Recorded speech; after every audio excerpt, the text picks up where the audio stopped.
یہاں بتانے کا مقصد یہ ہوتا ہے کہ جو بندہ عادل ہوتا ہے، جو بندہ گواہی دینے کا قابل ہوتا ہے، وہ وہی بندہ ہوتا ہے جو اللہ تعالیٰ کے حقوق کو بھی ادا کرتا ہو اور بندے کے حقوق کا بھی خیال رکھتا ہو۔ تو دیندار بننے کے لیے ضروری ہے کہ ایسا بندہ اللہ کے حق کو بھی ادا کرتا ہو اور بندے کے حقوق کا بھی خیال رکھتا ہو۔ ایسا بندہ ایماندار اور دیندار ہو سکتا ہے۔ لیکن جو بندہ اللہ کے حقوق کا خیال رکھتا ہو اور بندے کے حقوق کا خیال نہ رکھتا ہو، حضرت عمر رضی اللہ تعالیٰ نے اس بندے کو ایماندار نہیں کہا۔ تب تو اللہ کے نبی صلی اللہ علیہ وسلم فرماتا ہے المسلم من سلم المسلمون من لسانہ و یدہ، کہ جس کے زبان سے اور جس کے ہاتھوں سے لوگ محفوظ رہیں۔ دنیا میں لوگوں کو یہ درس دیا جاتا ہے کہ فلاں بندے پر حق ہے، اس کو وصول کرو، حالانکہ قرآن اور حدیث لوگوں کو یہ درس دیتے ہیں کہ جا کر فلاں بندے کا آپ پر حق ہے، اس کو ادا کرو۔ کہ لوگ یہ سمجھتے ہیں کہ دینداری صرف اس چیز کا نام ہے کہ لوگ نماز پڑھیں، تہجد پڑھیں، روزہ رکھ لیں، حج ادا کریں اور دیگر عبادات کریں۔ وہ حقوق العباد کو دینداری سمجھتا ہی نہیں ہے۔ تو میں نے آپ کے سامنے چند روایات اس حوالے سے پیش کی ہے کہ حقوق العباد کی کتنی اہمیت ہے، اور صرف حقوق اللہ کی وجہ سے بندہ ایماندار نہیں بن سکتا، بلکہ جس طرح حقوق اللہ کا ادا کرنا ضروری ہے، اسی طرح حقوق العباد کا ادا کرنا بھی ضروری ہے۔ اللہ تعالیٰ نے انسان کو دو قسم کے حقوق عطا فرمائے ہیں۔ بعض ایسے حقوق ہیں کہ بندے پر حق ہوتا ہے اللہ تعالیٰ کی ذات کی وجہ سے۔ دونوں قسم کے حقوق کا ادا کرنا انسان پر ضروری ہے، لازم ہے۔ بعض حقوق ایسے ہوتے ہیں جو انسان پر لازم ہوتے ہیں اللہ کی ذات کی وجہ سے، مثلاً ایمان لانا، روزہ رکھنا، نماز پڑھنا، تلاوت کرنا، حج کرنا۔ یہ ایسا حق ہے کہ جو بندے پر لازم ہوتا ہے اللہ تعالیٰ کے حق کی وجہ سے، اور ایسے حق کو حقوق اللہ کہتے ہیں۔ اور کبھی کبھی ایک بندے پر کوئی حق لازم ہوتا ہے انسان کی ذات کی وجہ سے، انسان کے حق کی وجہ سے، اور ایسے حقوق کو حقوق العباد کہتے ہیں۔ مثال کے طور پر کسی پر تہمت لگائے، کسی کو گالی دی ہے، کسی کا خون بہایا ہے اور کسی کا حق تلف کیا ہے جس کا تعلق انسان کے حقوق کے ساتھ ہے، تو ایسے حقوق کا ادا کرنا انسان کے لیے ضروری ہے، لازم ہے، فرض ہے۔ اور ان دونوں حقوق کا اپنے مقام پر، اپنی جگہ پر بہت زیادہ اہمیت ہے، ان کا اپنا ایک مقام ہے، شان ہے، مرتبہ ہے۔ اللہ تعالیٰ نے دونوں قسم کے حقوق کو اپنی اپنی جگہ پر ایک الگ مقام دیا ہے۔ اب اصل دینداری کیا ہے؟ ہم نے نماز کو، روزے کو، حج کو، نوافل کو ہی دینداری سمجھ رکھا ہے، اور اسی دینداری کا جو تصور ہے یہ صرف ہم نے اس کو بنایا ہے حقوق اللہ کے ساتھ، کہ یہ جو بندہ اللہ کے حق کو ادا کرتا ہے بس وہی بندہ دیندار ہے۔ حالانکہ دوسروں کے بارے میں بھی ہماری فکر، ہماری سوچ، ہماری فکر یہی ہوتی ہے کہ جو بندہ دین کا کام کرتا ہے، نماز پڑھتا ہے اور ذکر اذکار کرتا ہے، اسی طرح حج کرتا ہے، روزہ رکھتا ہے، وہی بندہ دیندار ہے۔ اور اپنے بارے میں بھی ہماری فکر یہی ہوتی ہے، ہمارا سوچ یہی ہوتا ہے کہ ہم اگر نماز پڑھیں تو بس ہم دیندار ہیں، ہم اگر روزہ رکھ لیں تو ہم دیندار ہیں، ہم اگر حج ادا کریں تو ہم دیندار ہیں، نوافل پڑھیں تو ہم دیندار ہیں۔ اپنے بارے میں بھی ہماری فکر یہی ہوتی ہے اور دوسروں کے بارے میں بھی ہماری فکر یہی ہوتا ہے کہ جو بندہ مسجد سے نکل کر نماز پڑھے وہ دیندار ہے، جو بندہ حج ادا کرے وہ دیندار ہے، جو بندہ روزہ رکھ لیں تو وہ دیندار ہیں۔ حالانکہ صرف اس چیزوں کا کرنا یہ دینداری نہیں ہوتی، بلکہ جس طرح اللہ تعالیٰ کے حق کو ادا کرنا اس کو لوگ دینداری سمجھتے ہیں، ایسے ہی بندے کا حق ادا کرنا یہ بھی دینداری ہے۔ ہم نے بندے کے حق کو سمجھا نہیں ہے، بندے کے حق کو وہ مقام، وہ اہمیت ابھی تک دی نہیں ہے، جو لوگ اللہ تعالیٰ کے حقوق کو دیتے ہیں۔ ہم نے کبھی کسی کو اس کا حق دیا نہیں ہے، ہم نے کبھی معاشرے میں کسی کے ساتھ حسن سلوک کیا نہیں ہے، پھر ہم کیسے حقوق العباد پر اپنا وہ مقام دیتے ہیں؟ کیسے ہم بندے کے حق کو پہچانتے ہیں؟ کیسے ہم بندے کے حقوق کو ادا کرتے ہیں؟ تو جس طرح شریعت اللہ تعالیٰ کے حق کو ایک اہمیت دیتا ہے، ایک مقام دیتا ہے، ایک مرتبہ دیتا ہے، ایسے ہی شریعت نے بندے کے حقوق کو بھی ایسے ہی مقام اور اہمیت دی ہے۔ لیکن ہم صرف کیا کرتے ہیں کہ اللہ تعالیٰ کا حق ہے، بس جو بندہ یہ کام کرتا ہے وہ دیندار ہے، اور بندے کے حقوق کی طرف تو ہمارا تصور، ہمارا فکر، ہمارا دھیان ہی نہیں جاتا کہ یہ بندے کا حق، یہ بھی کوئی دینداری کی چیز ہے۔ حالانکہ جس طرح اللہ تعالیٰ کے حقوق کو ادا کرنا ضروری ہے، اس کو لوگ دینداری سمجھتے ہیں، ایسے ہی بندے کا حق ادا کرنا یہ بھی ضروری ہے اور اس کو بھی دینداری سمجھنا چاہیے۔ اسی طرح اگر آپ اسلاف میں دیکھ لیں تو اسلاف کے زمانے میں وہاں پر بھی لوگ کیا کرتے تھے؟ اللہ کے حق کو بھی دینداری سمجھتے تھے،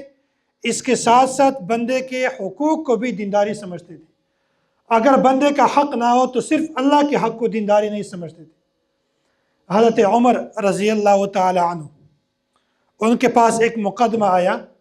اور پھر اسی مقدمہ میں انہوں نے دیکھا کہ 2 گواہ ان کے لیے ہونا ضروری ہے۔ اب جو بندہ مقدمہ لے کر آیا وہ انہوں نے 2 گواہ بھی لائے، تو حضرت عمر رضی اللہ تعالیٰ عنہ نے ان 2 گواہوں میں سے دیکھ لیا کہ ایک گواہ ایسا ہے جو واقعتاً وہ عادل ہیں اور وہ گواہی دینے کے قابل ہیں۔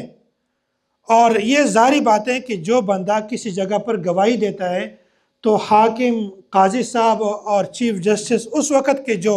حاکم ہوتا ہے، امیر ہوتا ہے، وہ اس بندے کو دیکھتے ہیں کہ واقعتاً یہ گواہی دینے کے قابل ہے یا نہیں ہے۔ حضرت عمر رضی اللہ تعالیٰ نے جب ان کو دیکھا، ایک کے بارے میں تو وہ جانتے تھے کہ واقعتاً یہ عادل ہیں، نیک ہیں اور یہ گواہی دینے کے قابل بھی ہیں، لیکن دوسرے کے بارے میں ان لوگوں سے پوچھا کہ آپ میں سے کوئی ایسا بندہ ہے جو اس کے بارے میں مجھے یہ گواہی دے دے کہ واقعتاً یہ بندہ عادل ہے، واقعتاً یہ بندہ نیک ہے، دیندار ہے، گواہی دینے کے قابل ہے۔ تو ان تمام لوگوں میں سے ایک بندے نے کہا تھا کہ حضرت میں گواہی دیتا ہوں کہ یہ بندہ عادل ہے، یہ بندہ نیک ہے اور دیندار ہے۔ حضرت عمر رضی اللہ تعالیٰ نے ان سے پوچھا کہ آپ کیسے اس بات کی گواہی دیتے ہیں کہ یہ دیندار ہیں اور یہ نیک ہیں، عادل ہیں، اور بالکل اس کی جتنی بھی فارمیلٹی ہیں وہ پوری ہے؟ تو اس بندے نے کہا تھا کہ مجھے پتہ ہے کہ یہ بندہ دیندار ہے اور نیک بندہ ہے۔ حضرت عمر رضی اللہ تعالیٰ نے انہوں نے ان سے 3 چیزیں پوچھی۔ پہلی بات تو یہ پوچھی ہے کہ اس بندے نے آپ کے پڑوس میں وقت گزارا ہے، آپ کی رشتہ داری اس نے اختیار کی ہے کہ جس کے بارے میں آپ کو اس کے دن رات، اس کے آنے جانے کا، اس کے اٹھنے بیٹھنے کا علم ہو؟ اس بندے نے کہا تھا کہ مجھے اس چیز کا علم نہیں ہے، میں اس کا پڑوسی ہی نہیں رہا ہوں جس کے بارے میں مجھے دن، اس کے رات کا، اس کے آنے کا، اس کے جانے کا علم ہو، مجھے اس چیز کا علم نہیں ہے۔ حضرت عمر رضی اللہ تعالیٰ نے اس سے دوسرا سوال کیا، پوچھا کہ اس بندے کے ساتھ آپ نے کبھی لین دین کا معاملہ کیا ہے، کبھی پیسوں کا کاروبار کیا ہے اس کے ساتھ، کبھی تجارت کی ہے اس کے ساتھ، کہ جس کے بارے میں آپ کو اس کے تقوی کا علم حاصل ہو جائے کہ یہ بندہ واقعتاً متقی ہے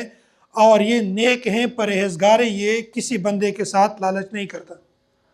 اس بندے نے کہا تھا کہ میں نے اس کے ساتھ کبھی بھی لین دین کا معاملہ نہیں کیا۔ تیسرا سوال یہ پوچھا ہے کہ یہ جو بندہ یہاں پر کھڑا ہے جس کے بارے میں ہم عدالت کا اور اس چیزوں کا پوچھ رہے ہیں، کیا کبھی آپ نے اس کے ساتھ سفر کیا ہے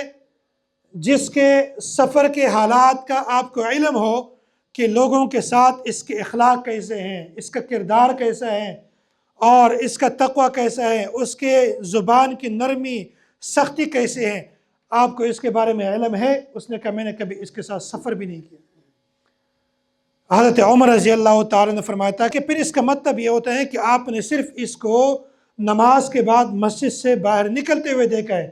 آپ نے کسی اور مقام پر تو اس کو دیکھا نہیں ہے، نہ کبھی آپ نے اس کے ساتھ سفر کیا ہے، نہ کبھی آپ نے اس کے ساتھ لین دین کا معاملہ کیا ہے، اور نہ یہ کبھی آپ کے پڑوس میں رہے جس کے بارے میں آپ کو علم ہو، تو اس کا مطلب یہ ہوتا ہے کہ آپ نے صرف اس کو مسجد سے باہر نکلتے ہوئے نماز پڑھتے ہوئے دیکھا ہے۔ اس بندے نے کہا تھا کہ جی ہاں، میں نے بالکل صرف اسی طرح دیکھا ہے۔ حضرت عمر امیر المؤمنین حضرت عمر رضی اللہ تعالیٰ نے فرمایا تھا کہ آپ نے اس بندے کو دیکھا ہی نہیں ہے، آپ نے اس بندے کو سمجھا ہی نہیں ہے، کیونکہ صرف حضرت عمر رضی اللہ تعالیٰ نے یہاں پر صرف مسجد سے نکلنا، اس بات کو حضرت عمر رضی اللہ تعالیٰ نے ایمانداری نہیں قرار دی ہے۔ اگر صرف ایمانداری، دینداری اس چیز کا نام ہوتا کہ ایک بندہ مسجد سے نکل کر نماز پڑھے اور باہر لوگوں کو دکھائے، ایک بندہ مسجد میں آ کر نماز پڑھے اور باہر جا کر تسبیح اٹھائے، باہر اللہ اللہ کرے، تو حضرت عمر رضی اللہ تعالیٰ نے ایسے بندے کو دیندار نہیں سمجھا کہ بندہ صرف مسجد سے نکل کر باہر لوگوں کے سامنے دیندار نظر آتا ہے۔ تو حضرت عمر رضی اللہ تعالیٰ نے اس بندے کو کہا تھا کہ آپ نے اس بندے کو صرف مسجد سے نکلتے ہوئے دیکھا ہے، حالانکہ ایسا بندہ دیندار کبھی بھی نہیں ہوتا۔ یہاں بتانے کا مقصد یہ ہوتا ہے کہ جو بندہ عادل ہوتا ہے، جو بندہ گواہی دینے کا قابل ہوتا ہے، وہ وہی بندہ ہوتا ہے جو اللہ تعالیٰ کے حقوق کو بھی ادا کرتا ہو اور بندے کے حقوق کا بھی خیال رکھتا ہو۔ اگر ایک بندہ مسجد میں بیٹھ کر صف اولیٰ میں پہلی صف میں نماز پڑھتا ہے لیکن باہر جا کر وہ لوگوں کے حقوق کا خیال نہیں رکھتا، ایسا بندہ دیندار کبھی بھی نہیں ہو سکتا۔ اگر ایک بندہ ایسا ہے کہ مسجد میں بیٹھ کر تہجد کی نماز پڑھتا ہے، نفل نماز پڑھتا ہے، ذکر اذکار کرتا ہے، باہر جا کر وہ لوگوں کا خون کرتا ہے، باہر لوگوں کو قتل کر دیتے ہیں، باہر لوگوں کا مال چھین لیتے ہیں، مال میں حق تلفی کر دیتے ہیں، تو وہ انسان کبھی بھی ایماندار نہیں ہوتا۔ ایک بندہ مسجد میں بیٹھ کر وہ نماز پڑھتا ہے، ذکر اذکار کرتا ہے اور زکوٰۃ وقت پہ دے دیتا ہے، حج کی کوشش کرتا ہے، حج ادا کرتا ہے، لیکن باہر جا کر لوگوں پر تہمتیں لگاتا ہے، لوگوں کو گالیاں دیتے ہیں، لوگوں کے حقوق کا خیال نہیں رکھتے، ایسا بندہ کبھی بھی وہ دیندار نہیں ہو سکتا۔ تو دیندار بننے کے لیے ضروری ہے کہ ایسا بندہ اللہ کے حق کو بھی ادا کرتا ہو اور بندے کے حقوق کا بھی خیال رکھتا ہو، ایسا بندہ ایماندار اور دیندار ہو سکتا ہے۔ لیکن جو بندہ اللہ کے حقوق کا خیال رکھتا ہو اور بندے کے حقوق کا خیال نہ رکھتا ہو، حضرت عمر رضی اللہ تعالیٰ نے اس بندے کو ایماندار نہیں کہا۔ اسی طرح اللہ کے نبی صلی اللہ علیہ وسلم کا فرمان موجود ہے، حضرت عبداللہ بن عمر رضی اللہ تعالیٰ کی روایت موجود ہے۔ آپ فرماتے ہیں کہ مسلمان ہونے کے لیے یہ شرط ہے کہ اس بندے کے ہاتھ سے دوسرا بندہ محفوظ رہے، اس بندے کی زبان سے دوسرا بندہ محفوظ رہے۔ اللہ کے نبی صلی اللہ علیہ وسلم فرماتے ہیں المسلم من سلم المسلمون من لسانہ و یدہ، مسلمان وہ ہے جس کی زبان سے بھی لوگ محفوظ ہوں، جس کے ہاتھوں سے بھی لوگ محفوظ ہیں۔ تو یہاں پر اللہ کے نبی صلی اللہ علیہ وسلم نے ایمان کے لیے شرط قرار دیا ہے، حقوق العباد کو اسلام کے لیے، دینداری کے لیے شرط قرار دیا ہے کہ اس بندے کے ہاتھ سے، اس بندے کی زبان سے دوسرے تمام لوگ محفوظ رہیں، اس کی زبان سے لوگوں کو تکلیف نہ پہنچے، اس کے ہاتھ سے لوگوں کو تکلیف نہ پہنچے۔ یہ صحیح ایماندار ہے اور یہ صحیح مسلمان انسان ہے۔ تب تو اللہ کے نبی صلی اللہ علیہ وسلم فرماتا المسلم من سلم المسلمون من لسانہ و یدہ، کہ جس کے زبان سے اور جس کے ہاتھوں سے لوگ محفوظ رہیں۔ تو اسلام کے اور ایمان کے شرط کے لیے اللہ کے نبی صلی اللہ علیہ وسلم نے یہ شرط قرار دیا کہ اس کی زبان اور اس کے ہاتھوں سے لوگ محفوظ رہیں۔ کبھی اللہ کے نبی صلی اللہ علیہ وسلم نے یہ نہیں فرمایا المسلم من صلی صلاۃ بجماعہ، مسلمان وہ ہے جو جماعت کے ساتھ نماز پڑھتا ہو، کبھی اللہ کے نبی نے نہیں فرمایا۔ اللہ کے نبی نے یہاں پر یہ نہیں فرمایا کہ المسلم من ادى زکاة علی الوقت، جو وقت پر زکوٰۃ ادا کرتا ہو، اللہ کے نبی نے کبھی یہ نہیں فرمایا۔ اللہ کے نبی نے یہ نہیں فرمایا کہ المسلم من صلی صلاۃ اللیل، کہ جو رات کا نماز پڑھتا ہو، تہجد کی نماز پڑھتا ہو، اللہ کے نبی نے یہ نہیں فرمایا، بلکہ اللہ کے نبی نے یہاں پر یہ فرمایا تھا کہ اسلام کے لیے شرط یہ ہے اور عدالت کے لیے، گواہی دینے کے لیے شرط یہ ہے کہ من سلم المسلمون من لسانہ و یدہ، کہ اس بندے کے زبان سے اور اس بندے کے ہاتھوں سے دوسرے مسلمان محفوظ رہیں۔ اسی طرح اللہ کے نبی صلی اللہ علیہ وسلم کا ایک اور روایت ہے کہ مومن انسان وہ ہے کہ جس کے زبان سے اور جن کے ہاتھوں سے یا پورے جسم سے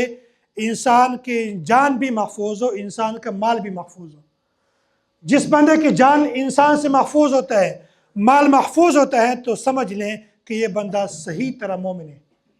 یہاں پر بھی دیکھو اللہ کے نبی صلی اللہ علیہ وسلم نے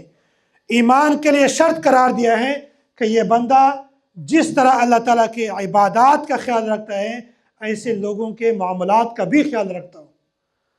صرف ایمان کے لیے شرط یہ نہیں ہے کہ وہ اللہ تعالیٰ کی عبادات کا خیال رکھتا ہو، اللہ کے حقوق کا خیال رکھتا ہو، بندے کے حقوق کا خیال نہ رکھتا ہو، نہیں، ایسا بندہ مومن نہیں ہو سکتا۔ بلکہ مومن کے لیے اللہ کے نبی صلی اللہ علیہ وسلم نے یہ شرط قرار دیا ہے کہ جس کی وجہ سے لوگوں کی جان بھی محفوظ ہو، جس کی وجہ سے لوگوں کی مال بھی محفوظ ہو،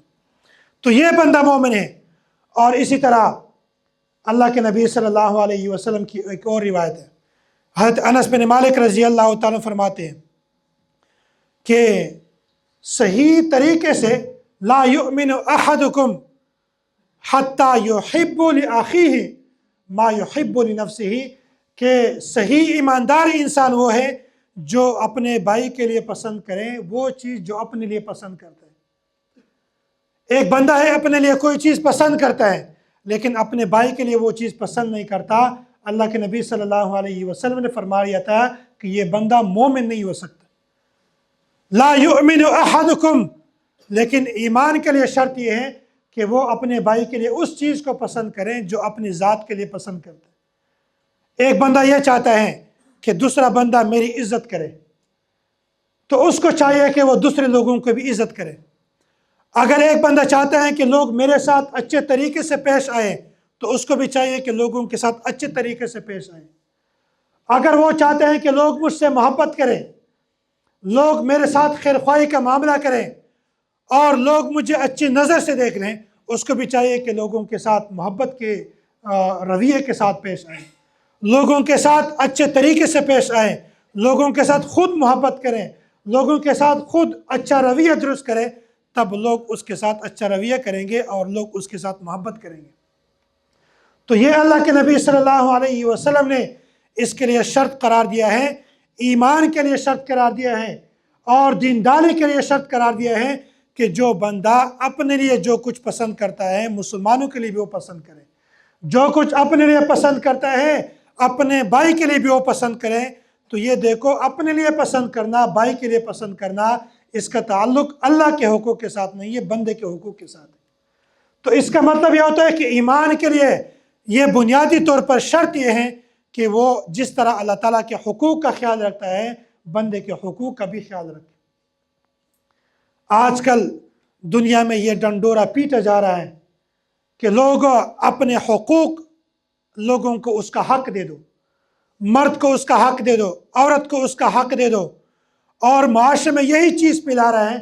کہ بلا بندہ آپ کا فلاں بندے پر حق ہے لہٰذا اس سے اپنا حق اصول کرو، آپ کا فلاں بندے پر حق ہے اپنے حق اصول کرنے میں کوشش کرو۔ حالانکہ قرآن اور حدیث، اللہ اور اللہ کے رسول یہ لوگوں کو یہ درس دیتے ہیں کہ فلاں بندے کا آپ پر حق ہے لہٰذا اس کا حق ان کو ادا کرو۔ لوگ معاشرے میں یہ کہتے ہیں، یہ جدید دور میں، جدید ترین دنیا میں لوگ یہ کہتے ہیں کہ فلاں بندے پر آپ کا حق ہے لہٰذا جا کر اپنا حق وصول کرو، اپنے حق کے اصول کے لیے لوگوں کو تلقین کرتے ہیں۔ حالانکہ قرآن اور حدیث یہ لوگوں کو اس بات کی تلقین کرتے ہیں کہ جاؤ فلاں بندے کا آپ پر حق ہے اس کا حق ادا کرو۔ دنیا میں لوگوں کو یہ درس دیا جاتا ہے کہ فلاں بندے پر حق ہے اس کو وصول کرو، حالانکہ قرآن اور حدیث لوگوں کو یہ درس دیتے ہیں کہ جا کر فلاں بندے کا آپ پر حق ہے اس کو ادا کرو۔ فرق یہ ہے کہ دنیا وصولی کا درس دیتے ہیں اور شریعت ادائیگی کا درس دیتے ہیں۔ تو یہ اللہ کے نبی صلی اللہ علیہ وسلم نے امت کو بتایا ہے کہ صرف اللہ تعالیٰ کے حقوق کو ادا کرنے کی وجہ سے لوگ دیندار نہیں بنتے، بلکہ جیسے اللہ کا حق ادا کرنا ضروری ہے بندے کا حق ادا کرنا بھی ضروری ہے۔ اللہ کے نبی صلی اللہ علیہ وسلم پر جب ابتدائی دور میں وحی نازل ہوئی، میں تفصیلی واقعہ نہیں بتا رہا، محل استشہاد بتا رہا ہوں، جب اللہ کے نبی صلی اللہ علیہ وسلم گھر تشریف لائے، حضرت خدیجہ رضی اللہ تعالی عنہ نے اللہ کے نبی صلی اللہ علیہ وسلم کو فرمایا کہ آپ ڈرو مت، اللہ تعالیٰ آپ کو ضائع نہیں کرتے۔ کیوں؟ یہ نہیں بتایا کہ آپ نماز پڑھتے ہیں، یہ نہیں بتایا کہ آپ روزہ رکھتے ہیں، یہ نہیں بتایا کہ آپ حج ادا کرتے ہیں، بلکہ انہوں نے یہ بتایا تھا کہ اللہ آپ کو ضائع نہیں کریں گے۔ کیوں؟ اس لیے کہ آپ یتیموں کا خیال کرتے ہیں۔ آپ کیا کرتے ہیں؟ آپ محتاجوں کو، اس کی محتاجی کو دور کرتے ہیں، آپ لوگوں کے ساتھ حسن سلوک کرتے ہیں، آپ غریبوں کو کما کر اس کا حق دے دیتے ہیں۔ تو یہاں پر دیکھو اللہ کے نبی صلی اللہ علیہ وسلم نے جس طرح اللہ تعالیٰ کے حق کا خیال رکھا ہے، اسی طرح بندے کے حقوق کا بھی خیال رکھے۔ اسی طرح صحابہ کرام حضرت عبداللہ بن عمرو بن العاص رضی اللہ تعالیٰ عنہ اللہ کے نبی صلی اللہ علیہ وسلم کے صحابی ہیں، وہ فرماتے ہیں کہ پہلے میں پوری رات اللہ تعالیٰ کی عبادت کرتا تھا، نفل پڑھتا تھا، اور اسی طرح میں ہر روز روزہ رکھتا تھا۔ اور ایک مرتبہ اللہ کے نبی صلی اللہ علیہ وسلم کو اس بات کا علم ہوا، فرماتا کہ حضرت عبداللہ بن عمرو بن العاص آپ آئندہ اس طرح نہ کریں، فرمایا تھا کہ سم و افطر، آپ روزہ بھی رکھیں اور افطار بھی کریں، ایسا نہ کریں کہ آپ ہمیشہ روزہ رکھتے جائیں۔ یہ پہلے دور میں اس طرح ہوتا تھا، لیکن آج کل کے دور میں نہیں ہے۔ آپ روزہ بھی رکھیں و افطر اور افطار بھی کریں۔ پھر اللہ کے نبی نے فرمایا تھا کہ قم و نم، آپ سویا بھی کریں اور جاگتے بھی رہا کریں، آپ سو کر بھی آرام پوری کریں اور آپ جا کر عبادت بھی کریں۔ آپ کے جسم کا آپ کے اوپر حق، آپ کے آنکھوں کا آپ کے اوپر حق ہے، آپ کی بیوی کا آپ کے اوپر حق ہے، آپ کے مہمانوں کا آپ کے اوپر حق ہے۔ اس سے معلوم ہو گیا کہ اللہ کے نبی صلی اللہ علیہ وسلم نے یہ فرمایا تھا کہ آپ اگر پوری رات عبادت کریں تو حقوق اللہ تو ادا کر دیں گے، لیکن بیوی کا حق ادا نہیں کر سکتے۔